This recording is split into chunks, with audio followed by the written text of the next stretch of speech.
Много често виждам как хора правят с пудовка това изхвърляне. И тук има две грешки. Първа грешка – много дълбок клек. И втора грешка, ако така ще правим, ще само има, как това казва, синьо в ръка. И ще боли китка, ще боли предмишника. Какво тук трябва да правим? Първо, сила идва от таза и от завъртане на гръб. Таз, завъртане на гръб. И второ, не трябва никакъв да правим клек.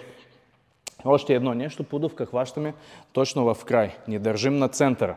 И с китка ни обръщаме така. Ние трябва да завъртаме ръка.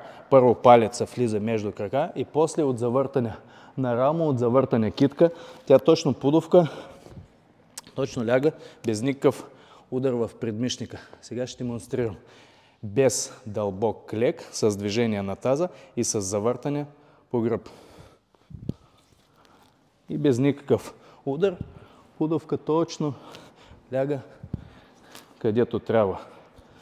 Ако някой прави това, радвам се, че помогнал с тези 2-3, забравя вече колко съвета.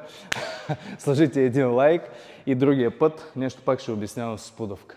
Чао!